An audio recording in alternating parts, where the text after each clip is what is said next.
Muy bien, muchas gracias, Ale, por el tiempo compartido. Gracias por ese hermoso himno que cantamos y que nos recuerda, bueno, no solamente la obra de Cristo, sino el Evangelio y la gloria que hay en él, que nos gozamos de esa esperanza eterna. Hermanos, quiero animarlos a que puedan buscar ahí en Números, el capítulo 21.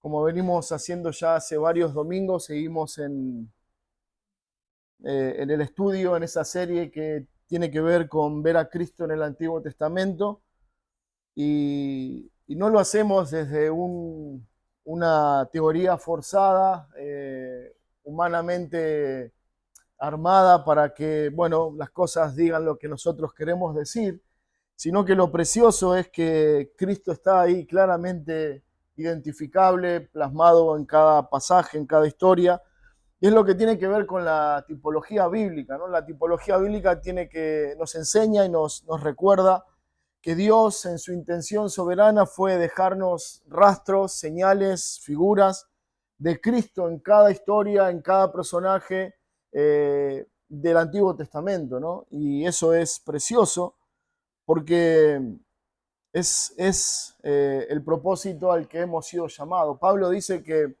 Cristo debe tener la preeminencia en todo, ¿no? Que nosotros debemos buscar ver a Cristo no una vez más de manera forzada o humanamente hablando, sino que Dios en su gracia nos ha dejado en muchas de las historias y en muchos de los personajes del Antiguo Testamento figuras que representan y que nos señalan a Cristo una y otra vez. Y es para mí un privilegio enorme, hermanos, poder compartir con ustedes en esta mañana, no solamente este día, la reunión donde el pueblo se junta, sino hablar de esta verdad, de esta riqueza espiritual. Es para mí un gozo y me siento completamente honrado, porque la única manera en que nosotros podemos ver con claridad el Evangelio en el Antiguo Testamento es porque Dios nos ha iluminado. Dice la palabra de Dios que ese es el propósito de su Espíritu en nosotros, ¿no? Iluminar nuestras mentes para que podamos ver claramente a Cristo. Entonces, quiero que leamos junto ahí en el capítulo 21 de Números, el versículo 8, y dice, y Jehová dijo a Moisés, hazte una serpiente ardiente y ponla sobre un asta, y cualquiera que fuere mordido y mirare a ella, vivirá. Es Dios hablando con Moisés. En un momento más vamos a leer la historia que encontramos del versículo 9 al versículo, del versículo 4 al 9. Es ahí donde se desarrolla esta historia. Pero este versículo nos introduce rápidamente en la idea central del pasaje. El pueblo está viviendo una situación muy particular y Dios llama a su siervo Moisés y le dice, Moisés, hazte una serpiente de bronce, ponla en alto, para que todo aquel que sea mordido, que sea alcanzado por la serpiente, podía mirar a ella y en ese proceso de muerte causada por la serpiente, al mirar la serpiente que Dios creó, ellos vivirían. Esa era la promesa de Dios y eso era lo que vamos a ver con la ayuda del Señor en esta mañana. Dice versículo 4 de este mismo capítulo, Números 21:4. Después partieron del monte Or, camino del Mar Rojo, para rodear la tierra de Edom, y se desanimó el pueblo por el camino. Y habló el pueblo contra Dios y contra Moisés, ¿por qué nos hiciste subir de Egipto para que muramos en este desierto? Pues no hay pan ni agua y nuestra alma tiene fastidio de este pan tan liviano. Jehová envió entre el pueblo serpientes ardientes que mordían al pueblo y murió mucho pueblo de Israel. Entonces el pueblo vino a Moisés y dijo, hemos pecado por haber hablado contra Jehová y contra ti. Ruega a Jehová que quite de nosotros estas serpientes. Y Moisés oró por todo el pueblo. Bueno, vamos a pedir a Dios su ayuda, su dirección en esta mañana y que Él pueda, por medio de su palabra y de la exposición de ella, mostrarnos claramente a Cristo y la esperanza gloriosa que solo tenemos en Él. Oremos. Señor Padre, gracias por este precioso pasaje. Gracias, Señor, porque al acercarnos a este pasaje nos llenamos de sorpresa, Señor, nos llenamos de una expectación de ver cómo tú nos has librado, cómo tu santa mano ha querido intencionalmente librarnos, como has librado a tu pueblo del juicio que pesaba sobre ellos. Señor, es un pasaje tan precioso, tan profundo, tan lleno de Cristo, que necesitamos en esta mañana tu ayuda para que puedas quitar de nuestra mente preconceptos, ideas quizás equivocadas con respecto a tu palabra y a este pasaje, y que tú abras nuestros ojos para que podamos ver claramente a Cristo. Y en ese mirarte a ti, Señor, llenarnos de gozo, de gratitud, de esperanza. Padre, el salmista oraba y decía, abre mis ojos para que podamos ver las maravillas de tu ley. En esta mañana, como pueblo reunido, te rogamos que abras nuestros ojos, que ilumines nuestra mente con tu palabra y que podamos ver la gloria de Cristo. Señor, es tu palabra fiel la que nos dice que tú has determinado edificar a tu iglesia. Por eso en esta mañana te rogamos, te pedimos, Señor, habla a tu pueblo, edifica a tus ovejas. Te lo pedimos en el nombre de Cristo. Amén. Muy bien, hermanos, es un pasaje posiblemente conocido por la historia, porque seguramente, bueno, aquellos que tuvieron la bendición de pasar por la escuela dominical o que estuvieron cerca de alguien que era parte de la escuela dominical y les tocaba enseñar las lecciones bíblicas a niños, bueno, este era un pasaje recurrente y que tenía que estar lleno de ilustraciones, de figuras, para que los niños entendieran cuál es el significado que hay detrás, bueno, de este capítulo o de este pasaje en particular. Bueno, nosotros como pueblo de Dios también necesitamos esa ayuda que claramente la palabra de Dios nos brinda para poder entender qué hay detrás de toda esta historia. Como venimos viendo cada domingo, detrás de cada historia que compartimos, que mencionamos en las enseñanzas, tienen una intención clara y es poder ver a Cristo.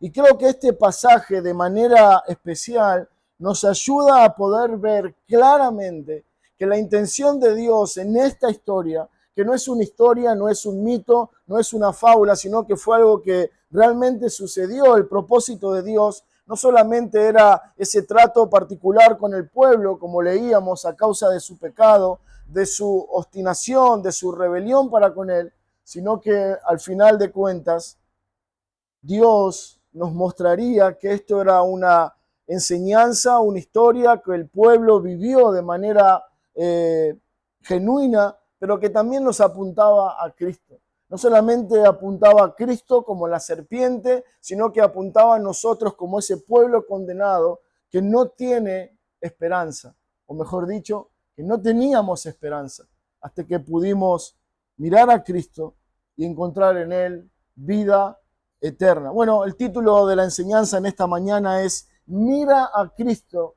y vivirás.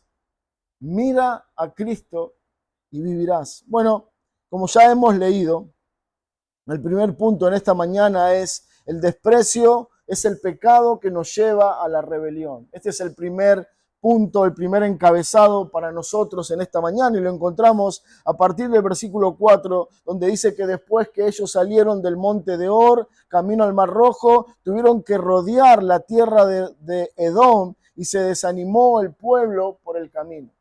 Bueno, para el tiempo en que ellos han salido de Egipto, se cree que han recorrido alrededor de 40 años por el desierto. El viaje que Dios había estipulado desde Egipto a la Canaán prometida era entre 4 o 5 días, una semana aproximadamente. Pero ellos estuvieron ahí girando en círculos, merodeando la zona por 40 años. Y esto era parte de la voluntad de Dios por ese pueblo rebelde y obstinado. Bueno, están caminando por el desierto, están yendo de un lugar a otro. El camino más directo a la tierra prometida, a Canaán, era atravesar por el camino real que pasaba por Edom, y luego un poquito, unos pocos kilómetros de ahí, ellos llegarían a Canaán. Imagínense toda la expectación, la expectativa, todo lo que esto había generado en ellos, saber que después de 40 años iban a llegar a la tierra prometida. Pero cuando tienen la intención de pasar por Edom, los ciudadanos, las autoridades de Edom, le dijeron que no podían pasar por ahí. Ellos se comprometieron con los ciudadanos de Edom y le dijeron: no pasaremos por campos ni por viñedos, no beberemos tu agua, ni tomaremos nada del país, solamente queremos pasar. Pero la respuesta de los ciudadanos de Edom era: no pasarán por nosotros. Y no conforme con esa negativa, todo el pueblo de Edom se juntó en un ejército y salió para mostrarles a ellos que estaban determinados en que el pueblo no pasara por la ciudad. Entonces lo que el pueblo tiene que hacer ahora es, en vez de seguir un camino lineal, directo hacia la Canaán prometida, tienen que rodear, como bien dice el pasaje, la tierra de Edom. En vez de atravesarla, tienen que rodearla, y esto implicaba alrededor de 160 kilómetros más que ellos tenían que caminar. Bueno, era un camino difícil, era un camino en el desierto, era un camino donde ellos ya querían llegar y establecerse en un lugar. Bueno, pero dice el versículo que a causa de esto se desanimó el pueblo por el camino extra que tenían que recorrer, lo difícil del camino, el hecho de que todavía no llegaban a poder ver cumplida su expectativa de estar en Canaán. Bueno, todo esto dice que desanimó el corazón del pueblo. ¿Y qué pasó? Bueno, como siempre lo hace el pueblo, comenzaron a quejarse contra Dios y contra Moisés. Esta es la historia repetida de la nación, y esa es la historia repetida de nuestra vida. Dice Deuteronomio 8:2: te he traído estos 40 años por el desierto para afligirte, para probarte, para saber lo que había en tu corazón.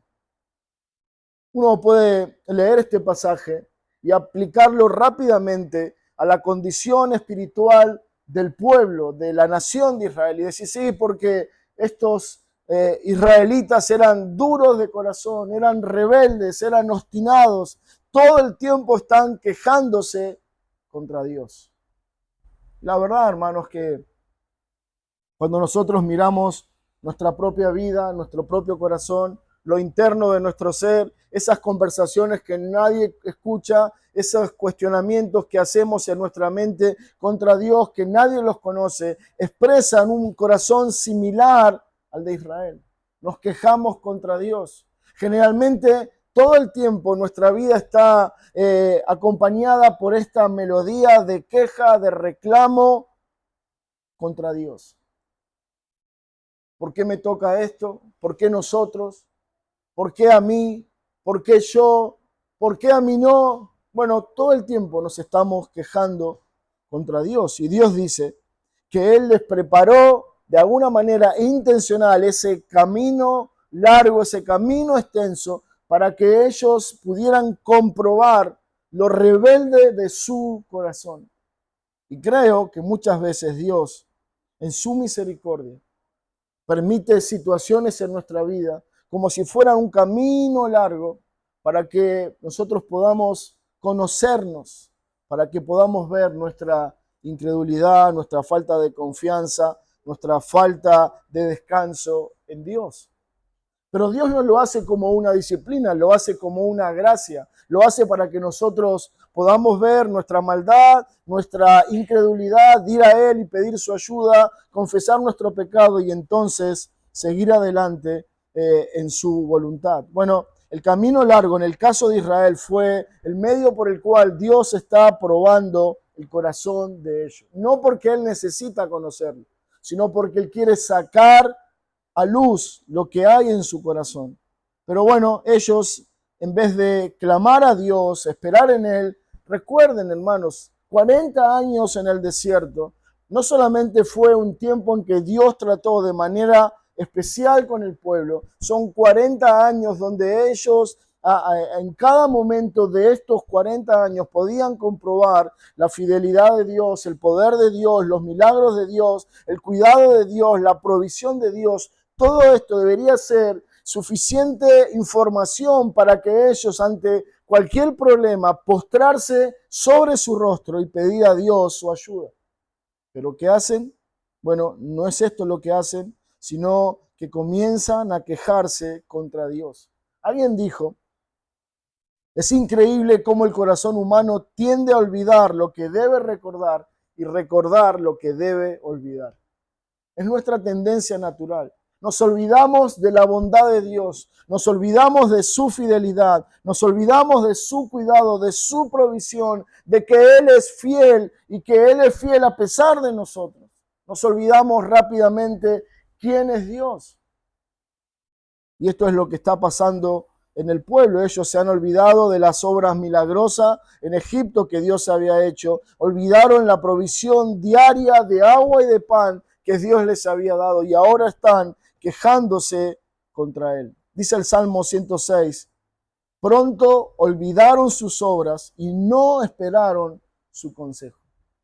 Hermano, la queja en nuestra vida y en la vida de este pueblo es una señal de que rápidamente nos olvidamos quién es Dios. Tu queja, tu reclamo, mi reclamo son una señal clara que Dios está sacando a luz para que veamos, nos hemos olvidado de Dios, nos hemos olvidado de quién Él es, nos hemos olvidado de que Él tiene una palabra que va a cumplir, que Él es fiel, que Él es digno de toda nuestra confianza. Pero cuando llegan los problemas, lo que nos muestra es, nos hemos olvidado de quién es Dios. Dice el Salmo, pronto se olvidaron de sus obras. Oh, hermanos, si nosotros hiciéramos un repaso en nuestra breve vida, veríamos señales tras señales del cuidado y la fidelidad de Dios cada día, cada día.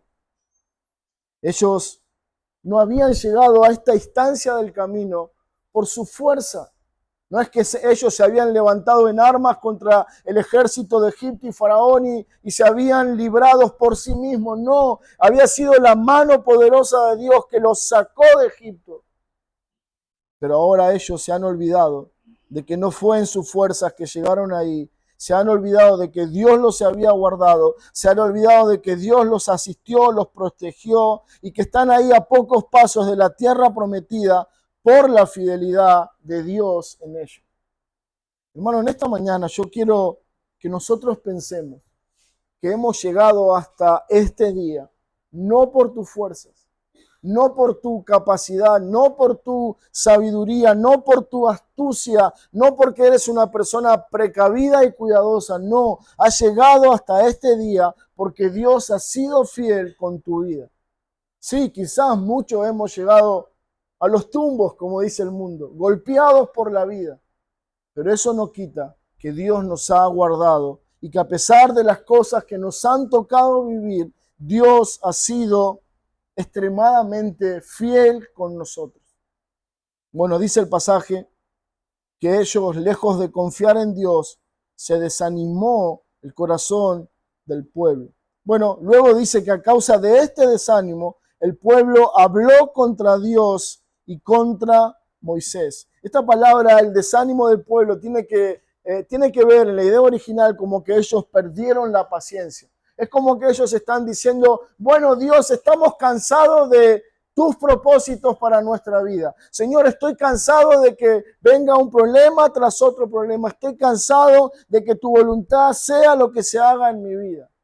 Estoy cansado de Dios, estoy cansado de su propósito, estoy cansado, fastidiado de lo que Dios va haciendo en mi vida. Entonces, en consecuencia de eso, ellos comienzan a hablar contra Dios y contra Moisés. Bueno, esta palabra, hablar, no es literalmente decir algo, no es un cuestionamiento acerca de Moisés, no es un reclamo válido a Moisés, sino que es una difamación contra Moisés. Noten cuál es la difamación. Dice, nos sacaste para morir.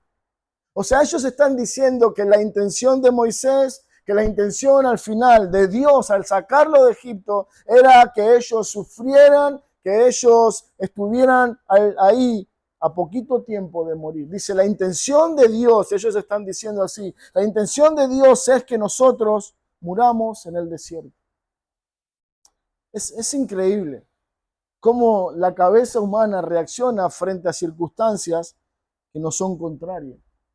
O sea, Dios mostró su poder, Dios los protegió, los guardó del frío, del calor, de la noche, les dio pan, les dio agua, los protegió de los acechadores en el desierto, los guardó de todo peligro. Ellos habían caminado 40 años y nunca les había faltado nada. Dice otro pasaje en las Escrituras que ni sus vestidos ni sus sandalias durante 40 años se habían ni siquiera gastados.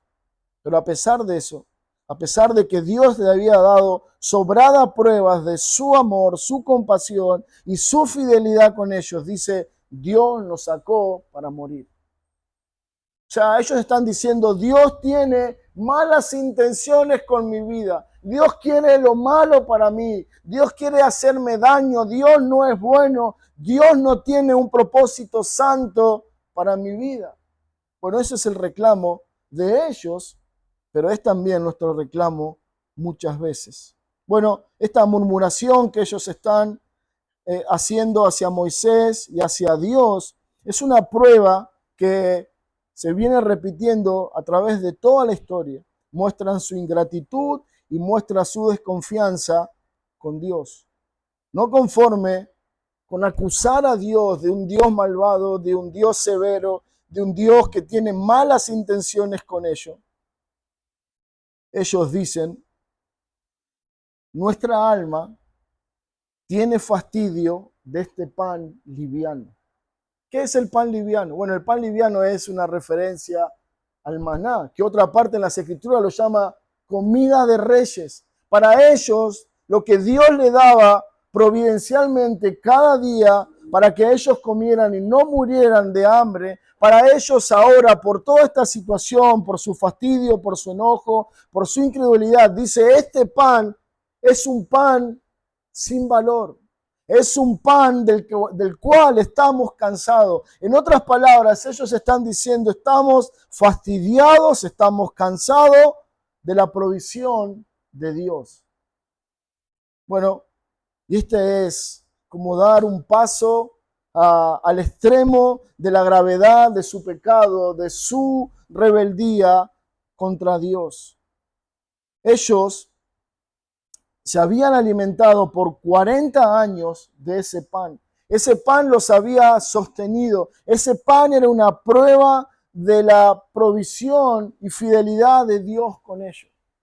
Dios no estaba obligado a darles el pan, pero de manera fiel Él se los daba para que su pueblo siguiera con vida y al final alcanzara la tierra prometida. Pero ellos llaman a este pan un pan liviano, un pan sin valor, y esto revela el corazón rebelde y endurecido que ellos tienen hacia Dios. Pero pensemos, veíamos el domingo anterior la historia que habla acerca del maná, el pan del cielo que representa a Cristo. De alguna manera ellos no solamente están rechazando al pan físico que descendía del cielo, sino que a modo de lo que estamos viendo, de ver a Cristo en el Antiguo Testamento, ellos están rechazando a Cristo. Ellos están despreciando el pan del cielo que Dios les había enviado. Y esa es la condición del mundo hoy. El mundo hoy aborrece a Cristo. El mundo hoy desprecia a Cristo, su evangelio, su iglesia, su verdad. Bueno, dice Pablo en Romanos 1:30 que los hombres son detractores de Dios y aborrecedores de Él. Así como el pueblo despreció el pan, de la misma manera el hombre común en todas partes desprecia el evangelio, desprecia a Cristo por lo que Él representa. Dice Juan 1:11, hablando de Cristo, que a los suyos vino, a su nación vino, pero los suyos no le recibieron.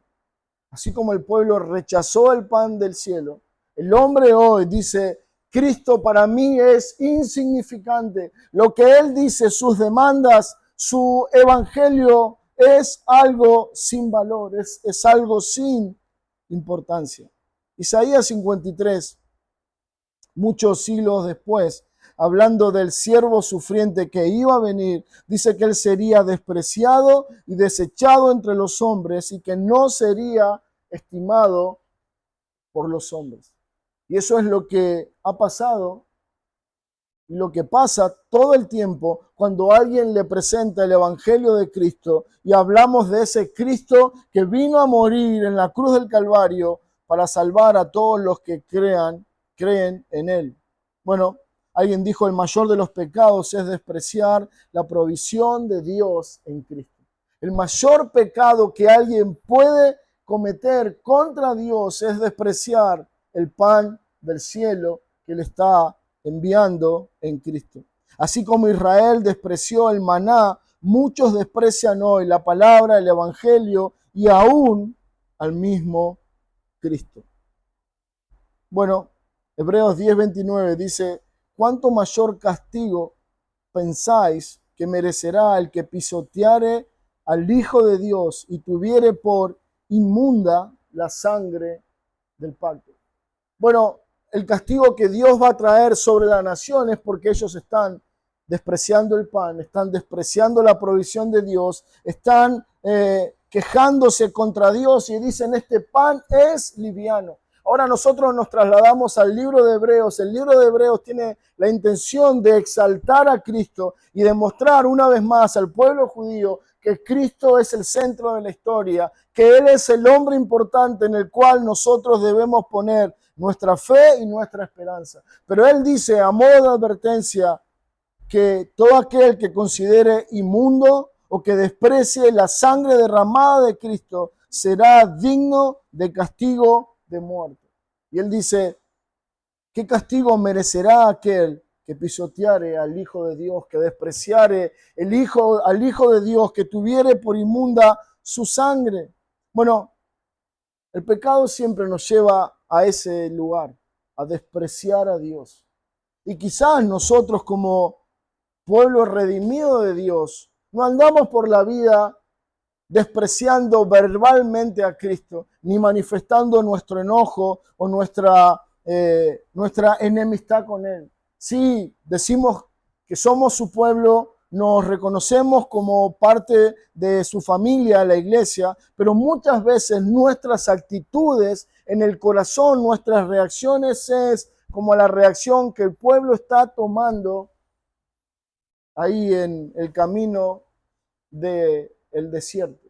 Despreciamos a Dios, despreciamos su Hijo, despreciamos su palabra, despreciamos sus ordenanzas y sus mandamientos para nuestra vida y tratamos a Cristo como algo insignificante, como algo sin valor, como algo que no vale la pena.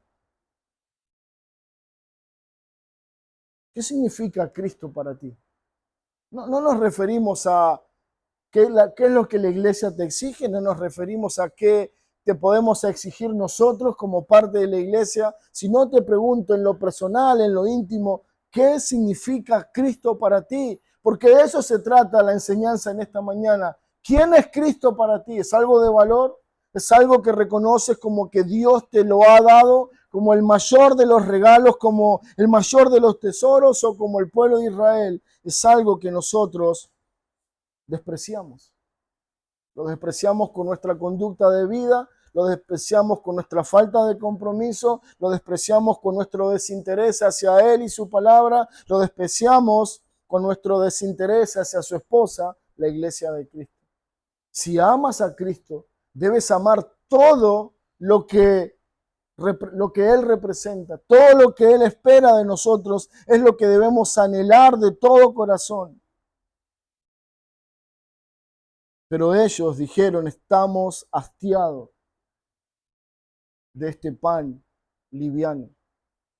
Estoy hastiado de Cristo, estoy hastiado de tener que obedecerle, estoy cansado de tener que honrarle, estoy cansado de tener que servirle. Oh, ¿qué corazón es este? ¿Hay acaso luz y vida en esa alma que desprecia a Cristo? No, de ninguna manera.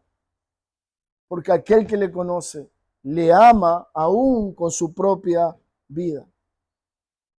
Un escritor dijo, el pecado más atroz que el hombre puede cometer es tener la sangre de Cristo como común o inmunda.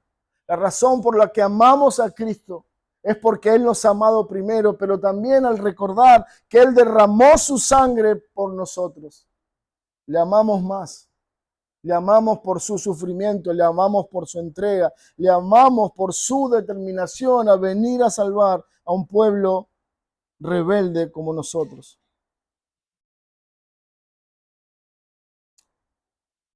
En el desierto el juicio vino porque ellos se quejaron contra Dios y porque tuvieron al pan del cielo como algo liviano. Hebreos dice, cuánto mayor juicio vendrá sobre aquellos que rechazan al Hijo de Dios, el pan del cielo. Jesús mismo dijo, he aquí el pan del cielo, he aquí el verdadero pan que mi Padre les envía. Cristo es el pan del cielo. Y Cristo a muchos de ustedes que aún no han creído, se les ha presentado una y otra vez, se les ha animado a poner su fe y su esperanza en Cristo. Pero llegará un día que Dios te pedirá cuenta por ese rechazo, por ese desprecio de Cristo. En segundo lugar, versículo 6 dice, y Jehová envió entre el pueblo serpientes ardientes que mordían al pueblo, y murió mucho pueblo de Israel. Bueno, el juicio de Dios por el desprecio del hombre. El juicio de Dios viene sobre el hombre porque él desprecia a Cristo, porque él desprecia su palabra, porque él desprecia su voluntad. Bueno, las serpientes eran algo común en el desierto. No todas las serpientes están en el desierto, pero muchas de ellas, tienen su lugar, su madriguera ahí en el desierto. Es el lugar donde se mueven con facilidad. Pero aquí, si nosotros reparamos en el pasaje, dice que es Dios quien hace salir esas serpientes entre el pueblo.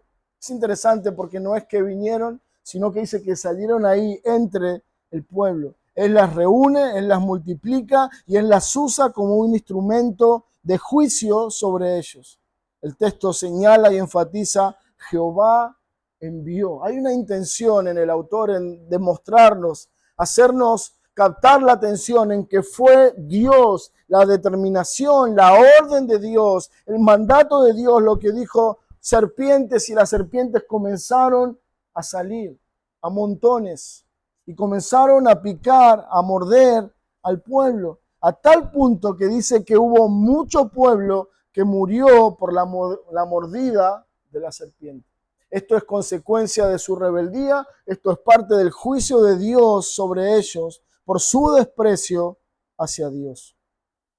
Dios se revela aquí como el autor de ese juicio. No fue un accidente de la naturaleza, no fue una plaga más, sino que fue un acto consciente de la mano soberana de Dios sobre ellos.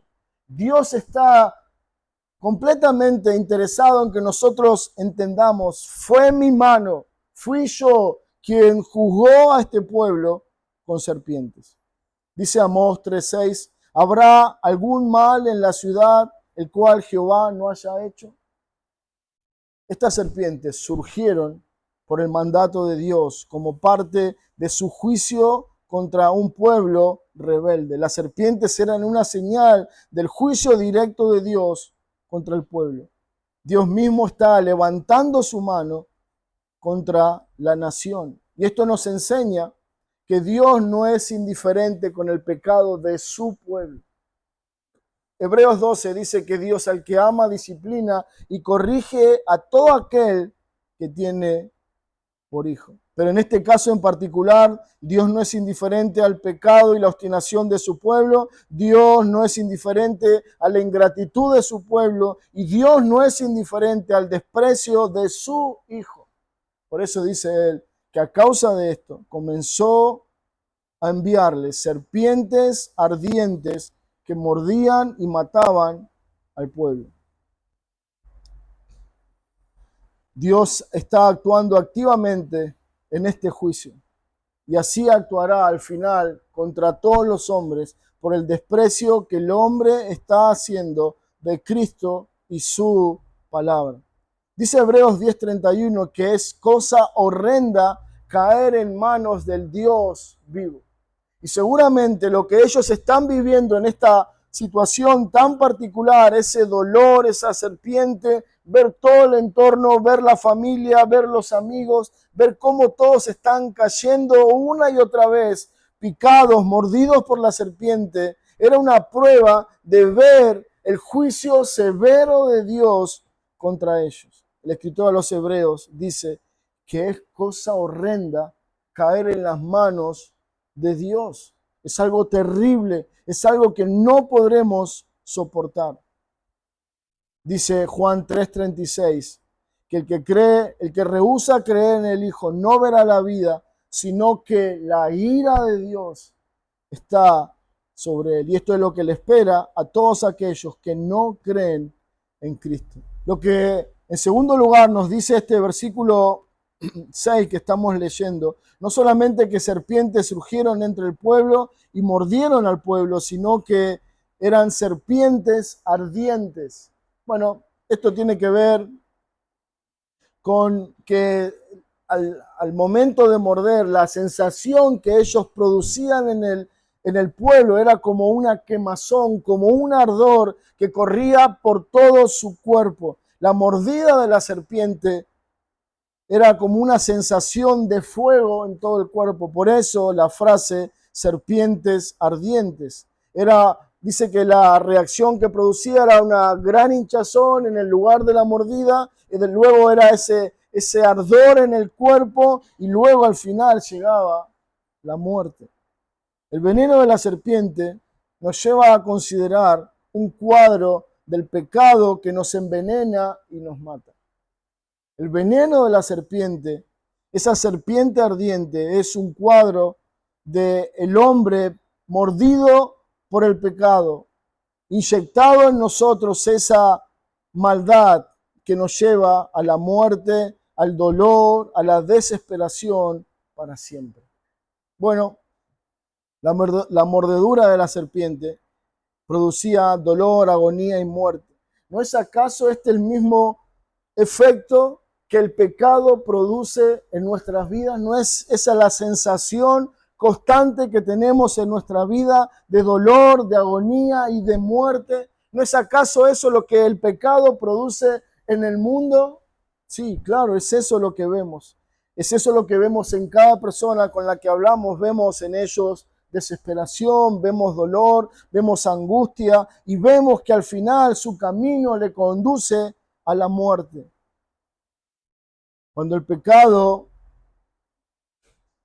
fue concebido en el hombre, toda la raza humana nace bajo esta condición de infectados, inyectados por el veneno del pecado. Y el hombre entra en su nacimiento en una carrera agónica hacia la muerte. El pecado es un veneno mortal que todos llevamos dentro. Todos hemos sido mordidos por esa serpiente. Y el ardor del pecado insoportable está en nuestra vida. Bueno, dice Isaías 48:22, no hay paz para los malos, dijo Jehová. Y dice Eclesiastés 2, aún de noche su corazón no reposa. De esta manera, estos dos pasajes nos ayudan a entender y a resumir la condición humana. El hombre es un ser que a causa de su pecado, dice Dios, no habrá paz en su vida. No habrá paz como la que yo puedo darle. No tendrán descanso en su alma. Todo el tiempo estarán preocupados, afanados, llenos de angustia, de dolor y de tristeza. Dice Eclesiastés 2, aún por la noche, cuando todo está tranquilo, cuando todo debe ser descanso, su corazón no puede reposar.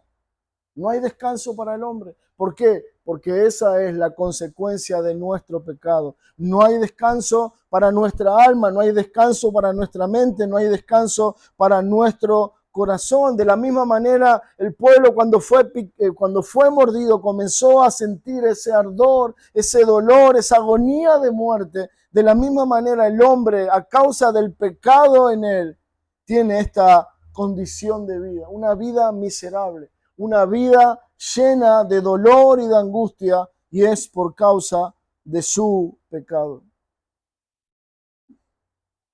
El hombre busca anestesiar ese dolor con distracciones, con logros, con fama, con deleite. Pero el pecado siempre hace grandes promesas y despierta en nosotros enormes expectativas, pero al final su camino es un camino de muerte. Hermanos, la mayoría de nosotros, debo decir, todos nosotros hemos tenido una experiencia con el pecado. Hemos vivido en ese lugar, hemos salido de ese lugar y sabemos que sus promesas son falsas, que no hay nada bueno en esa vida que el pecado nos propone, en esa libertad que el mundo nos ofrece, en su oferta de pecado. Y eso es lo que de alguna manera podemos entender. Dice Thomas Watson, el pecado es dulce a la boca, pero al final es un veneno en nuestras venas que nos mata. El pecado es dulce, nos gusta, y ahí somos seducidos muchas veces por el pecado. Pero ese pecado, al igual que el pueblo en el desierto, nos lleva a la muerte. El hombre nacido de mujer es corto de día y hastiados de sin sabores. Esa es la vida que el pecado nos ofrece. Dice que la serpiente mordía al pueblo y murió mucho pueblo de Israel. Bueno, esta es una imagen terrible, desesperante, donde vemos que nadie está escapando del juicio de Dios. Todos serán mordidos, todos están muriendo, todos están siendo alcanzados por esa serpiente que representa el juicio de Dios. Y esto nos lleva a considerar la universalidad del pecado. Todos hemos pecado y todos vamos a morir como consecuencia de ese mal en nosotros. El alma que pecare, esa morirá, dice la palabra de Dios.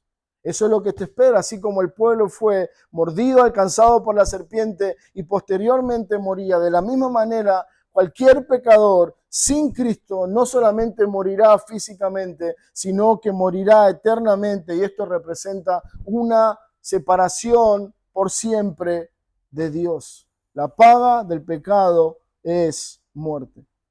Eso es lo que estamos viendo en el pueblo. Su pecado lo llevó a que Dios ejecutara un juicio a través de la serpiente. En tercer lugar, versículo 7 dice, entonces el pueblo vino a Moisés y dijo, hemos pecado por haber hablado contra Jehová y contra ti. Ruega a Jehová que quite de nosotros esta serpiente. Y Moisés oró por el pueblo. En tercer lugar, la misericordia triunfa sobre el juicio. En tercer lugar, la misericordia triunfa sobre el juicio. Esta es una escena admirable para contemplar la paciencia de Dios. Aun cuando él había sido insultado, blasfemado y despreciado, aun cuando el pueblo lo mira con incredulidad y con dureza del corazón, él no les da lo que ellos merecen. Lo que ellos merecen es morir por su pecado, morir por su rebeldía, picado por la serpiente. Pero lo que ellos reciben luego de esta expresión y esta confesión de su pecado es la misericordia de Dios que Él derrama abundantemente sobre ellos. La misericordia triunfa sobre el juicio. Hermanos, nosotros no somos muy distintos a este pueblo. Nosotros hemos pecado contra Dios y lo que nosotros merecemos es la muerte eterna, una separación por siempre de Dios. Nosotros somos dignos del juicio, pero lo que Él nos da no es juicio, no es su castigo, no es su ira, sino que nos da su misericordia. Su misericordia es lo que no merecemos. Su misericordia es lo que no podemos lograr en nuestra fuerza. Él entonces en su compasión nos da misericordia. Hemos pecado contra Jehová. Esta fue la exclamación posiblemente general de todo el pueblo. Hemos pecado contra Dios y es a causa de ese pecado que estamos viviendo este terrible juicio sobre nosotros. De alguna manera ellos están reconociendo, lo merecemos. Esto es a consecuencia de mi pecado, esto es culpa de mi maldad y mi rebeldía contra Dios. No es un clamor señalando lo bueno que ellos son, no es un clamor destacando sus virtudes personales, sino que es un gemido que expresan su pecado y la vileza de su corazón. Esto nos habla de arrepentimiento. Ellos dicen, hemos pecado contra Dios. Hemos pecado contra Él. Y como el hijo pródigo, ahí en el chiquero peleando con los animales por la comida, dice, hemos pecado contra el cielo y contra mi Padre. Ellos están reconociendo su pecado, están reconociendo su maldad. Entonces van a Moisés y le dicen, Moisés, ruega por nosotros, para que Dios quite esta serpiente. Bueno, esta es una figura de la imagen intercesora de Cristo. Moisés está representando a Cristo en su oficio intercesor delante del Padre. Ellos saben que en su pecado no pueden acceder a Dios. Ellos saben que han pecado contra Dios y que hay una sola persona que puede ir a la presencia de Dios a clamar por ello, y esa persona es Moisés. Y dice, Moisés pide a Dios que quite este juicio de nosotros. Ellos saben que las serpientes vienen como parte del juicio de Dios, entiende que son las consecuencias de su pecado, que son el fruto de su maldad, reconocen su pecado, ven su enemistad con Dios y van a Moisés y le dice, intercede por nosotros. De la misma manera Cristo, sabiendo nuestra incapacidad, reconociendo nuestra maldad, que no podemos llegar en nuestro pecado a Dios, Él mismo se presentó luego de su sacrificio delante del Padre para interceder por nosotros. Y como hoy bien se leía, 1 Juan 1, Él intercede por nosotros, su pueblo. Dice el texto, y Moisés oró por el pueblo. Este es un hermoso cuadro, una hermosa figura de Cristo, que Él intercede a Dios pidiendo el favor, la misericordia de Dios por su pueblo. No es algo que el pueblo consiguió, no es algo que el pueblo logró, es algo que el Padre le da como consecuencia de la oración intercesora de Moisés. De la misma manera, la iglesia, el pueblo de Dios, cada cristiano, recibe la bondad, el cuidado y la fidelidad de Dios, no por tus logros, sino por Cristo. Ellos fueron y dijeron, pide a Dios, ruega a Dios que quite esta serpiente de nosotros. Dice Hebreos 7:25, hablando de Cristo, que Él puede también salvar perpetuamente, viviendo siempre para interceder por ellos. Alguien puede caer en desesperación y pensar que por algo que hemos hecho, Dios quitará su favor, su cuidado y su misericordia sobre nosotros. Hermanos, la fidelidad de Dios no depende de lo que tú hagas. No depende de lo que cumplas o dejes de cumplir. Depende de esta gloriosa verdad que Él salva perpetuamente y que vive eternamente para interceder por ellos. Todo el tiempo Él está como ofreciendo, recordándole al Padre su sacrificio, y es a causa de ese sacrificio, es a causa de esa justicia que Él nos bendice, que Él nos trata compasivamente, que Él derrama su fidelidad sobre nosotros. La bondad de Dios sobre tu vida y mi vida no depende de nada de lo que nosotros hicimos, sino de la obra intercesora de Cristo. Y Jehová dijo a Moisés: hazte una serpiente ardiente y ponla sobre un asta, y cualquiera que fuere mordido y mirare a ella, vivirá.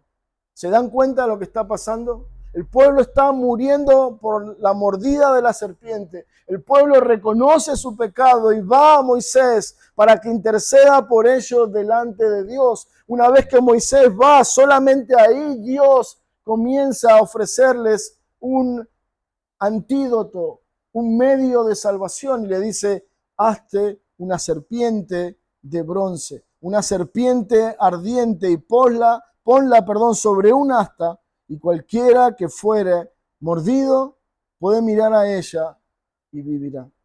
Dios actúa solo cuando Moisés, el intercesor, ora pidiendo el favor de Dios sobre su pueblo.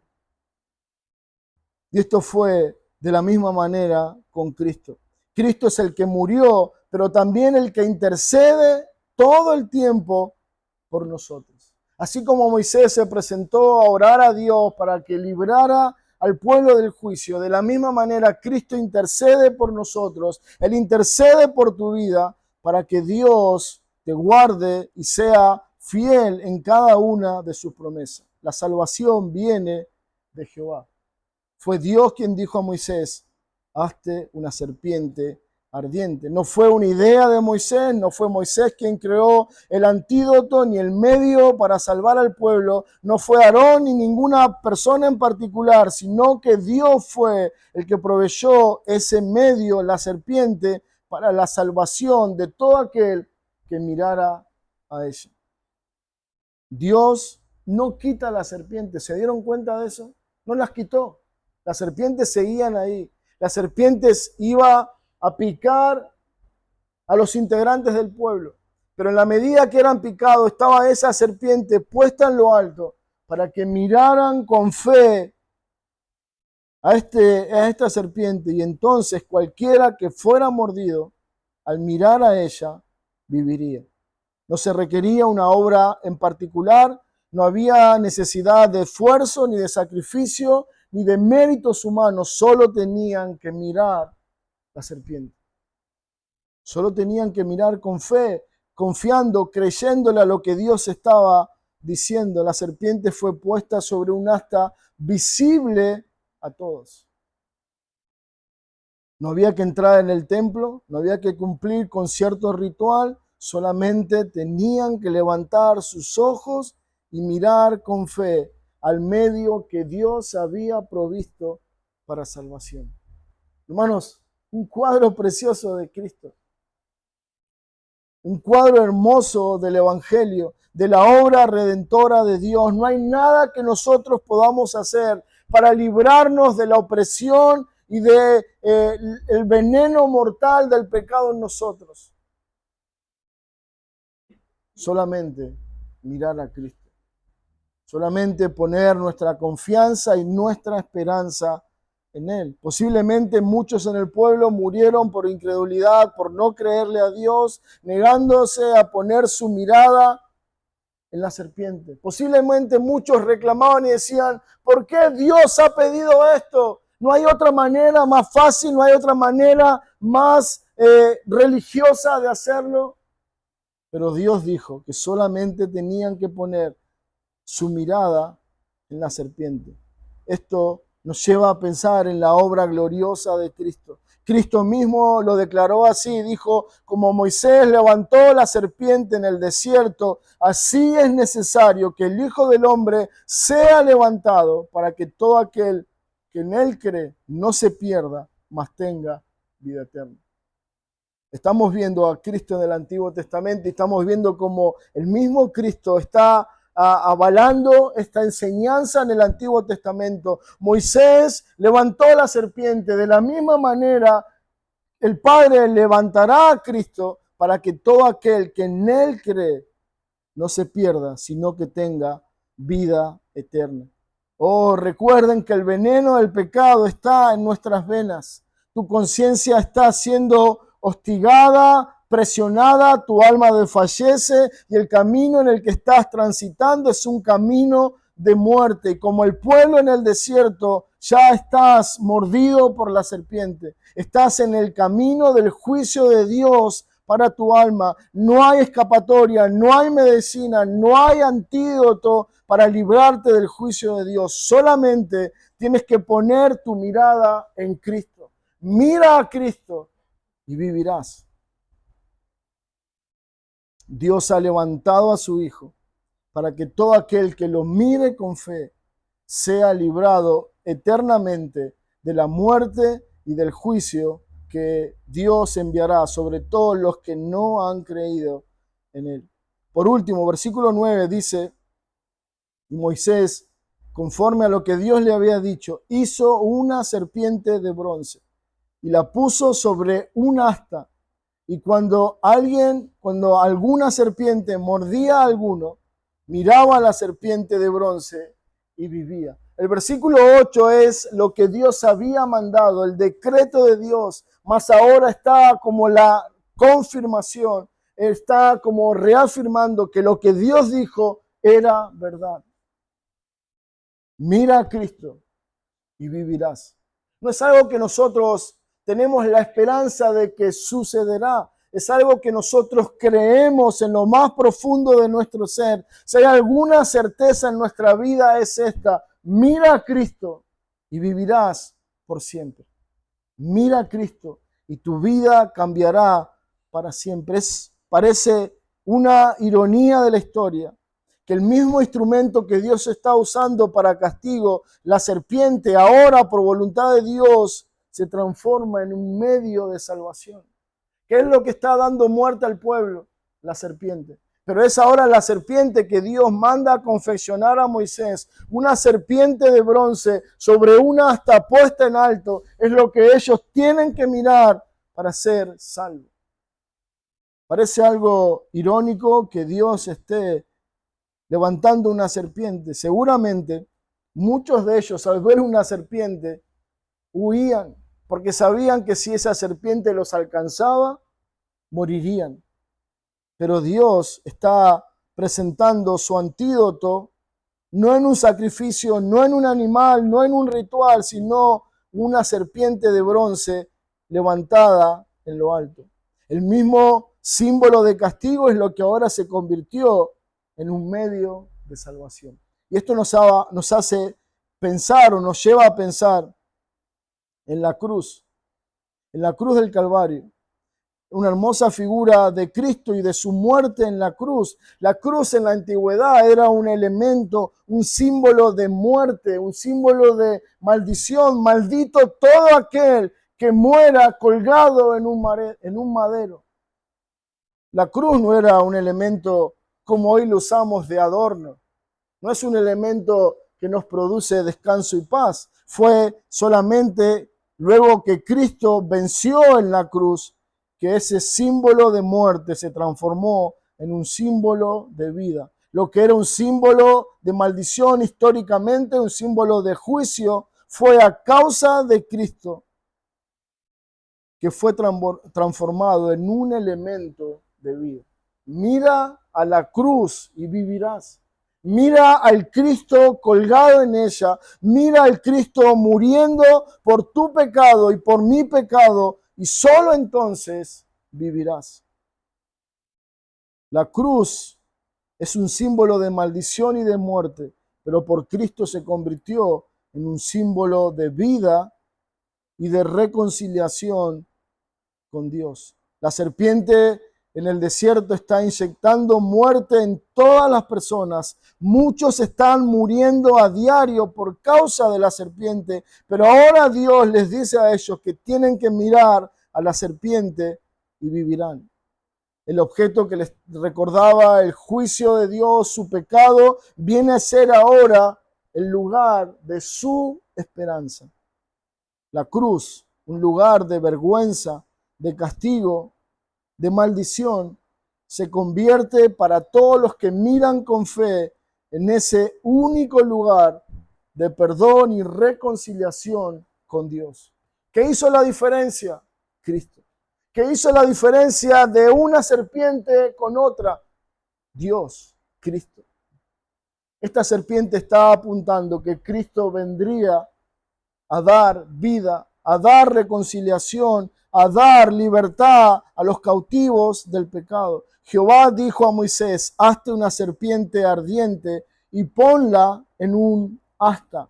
Dios mismo da instrucción de que él tenía que hacer la serpiente y ponerla en un asta, en un lugar visible. Pero lo que quiero destacar acá es la orden de Dios. Es Dios quien dijo: haz la serpiente. Esto nos lleva a pensar en el decreto del Padre, en salvar a su pueblo a través de su Hijo. No fue Moisés, no fue otro elemento, sino que Dios dijo: este es el medio de salvación. Y Dios dice que hay un solo camino que nos lleva a Él, es Cristo. No hay otro medio, no hay otra manera, solo Cristo es el medio establecido por el Padre para salvarnos. Es interesante la frase que dice: hazte una serpiente. Es como que él tenía que representar, moldear con sus manos, ahí golpear con martillos, modelar con bronce una serpiente para que todos pudieran verlo. No era una serpiente viva, era una serpiente de bronce, es decir, tenía la apariencia de una serpiente, pero era una serpiente que no tenía vida, que no tenía veneno, una serpiente inofensiva. Y esto es una figura que recordaba el castigo por su pecado, pero también era una figura que les recordaba cómo Dios los había librado de la muerte. Al ver la serpiente, ellos recordaban: estamos muriendo como parte del juicio de Dios que Él está ejecutando sobre nosotros por esta serpiente. Pero ahora, al mirar la serpiente, debían mirarlo con otros ojos, con ojos de fe, de esperanza, y sólo así serían librados de la muerte. La serpiente también puede ser una figura del pecado derrotado en el Calvario. Una serpiente sin mordida. Ya esa serpiente no nos hace mella, ya no nos alcanza, ya no nos muerde, o mejor dicho, ya no nos da muerte en esclavitud como antes lo hacía. Cristo fue a la cruz y derrotó a la serpiente, derrotó al pecado, y ahora somos libres por siempre de su veneno y de su dominio sobre nosotros. El pecado, dice Pablo, ya nos enseñoreará más de vosotros. El aguijón de la muerte es el pecado, y el poder del pecado la ley. Mas gracias sean dadas a Dios, que nos da la victoria por medio de Jesucristo. Esa serpiente de bronce representaba que al poner los ojos en la esperanza de Dios, en el decreto de Dios, ellos serían libres del veneno de la serpiente. Y de la misma manera, hermanos, somos libres del pecado por poner los ojos en Cristo. Es Cristo quien te hace libre del dominio, de la esclavitud, del veneno, del pecado. El escritor de los Hebreos en el capítulo 12 dice, versículo 2, que tenemos que poner los ojos en Jesús, el autor y el consumador de la fe. Pero el versículo 1 nos dice que nosotros debemos correr la carrera que tenemos por delante, quitándonos el peso del pecado que nos asedia. Esa palabra asedia es como algo que nos está rodeando, es algo que nos cubre. Pero dice que es poniendo los ojos en Cristo que nosotros podemos correr esa carrera por delante, quitándonos ese peso del pecado. Y hermanos, esta frase tiene una enseñanza preciosa para nosotros, la iglesia de Cristo. El pecado nos asedia todo el tiempo. El pecado todo el tiempo quiere reconquistar nuestro corazón, nuestra alma, quiere volver a dominarnos, quiere volver a esclavizarnos. Pero es solamente poniendo los ojos en Cristo, quien fue levantado en alto para dar muerte al pecado y su dominio sobre nosotros. Hermanos, este no es un mensaje solamente para incrédulos que necesitan poner su fe en Cristo para salvación. Es una enseñanza para todos nosotros que estamos en Cristo. La única manera de vencer tu pecado, la única manera de vivir a la altura del llamado de Dios es poniendo los ojos en Cristo. Dice la palabra que esa serpiente fue puesta en alta, en un mástil, en un asta alta, donde todos podían ver la serpiente. La serpiente de bronce debía estar en un lugar alto, visible, donde cualquiera persona del campamento podía verla. Esto es un cuadro de la obra de Cristo. El escritor a los hebreos es insistente y dice, pon tus ojos en Cristo. No mires tu vida, no mires tus logros, no mires lo bueno o lo malo que eres. Mira a Cristo y vivirás. Vivirás si no tienes vida eterna y perdón de pecado, y vivirás si estás en Cristo. Isaías 45:22 dice, mirad a mí y sed salvos todos los términos de la tierra. Este fue el versículo que Dios usó para salvar al gran predicador Spurgeon. Él estaba camino a una reunión, pero por causa de un temporal de nieve no pudo llegar a esa iglesia donde iba. Encontró una iglesia ahí al costado del camino, una iglesia prácticamente vacía. El predicador no pudo llegar al lugar porque por la misma tormenta, y se levantó una persona de la congregación, pasó al frente y leyó este versículo, y eso fue lo que Dios usó para salvar a nuestro afamado y conocido predicador Spurgeon. Quiera Dios usar esta misma palabra para salvarte a ti en este día. Mirad a mí y sed salvos. Hermanos, si el pecado está gobernando tu vida una vez más, el pecado te ha otra vez engañado y te ha atrapado y te ha cubierto con sus tentáculos de muerte, mira a Cristo y vivirás.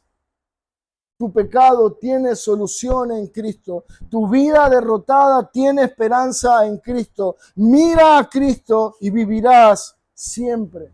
No importa cuánto te has alejado, no importa cuánto sea tu pecado, tu rebeldía, no importa cuán mal y cuán bajo has caído. Mira a Cristo.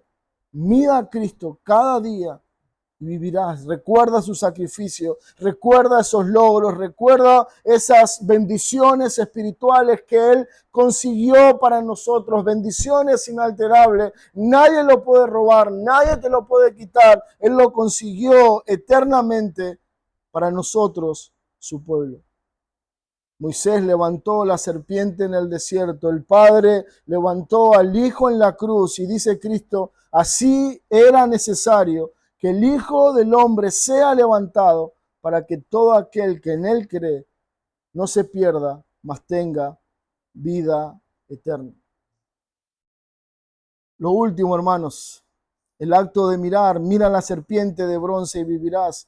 No se refiere al ejercicio natural que el ojo hace de mirar algo, de enfocarse en algo, sino que representa una respuesta de fe en la promesa de Dios en Cristo. Y de la misma manera, así el Espíritu Santo una vez llegó a nuestra vida y nos hizo tener ojos para ver, abrió nuestros ojos para poder mirar a Cristo y creer en Él. Esto nos lleva a pensar en el pacto de redención consumado en la eternidad por la Santa Trinidad.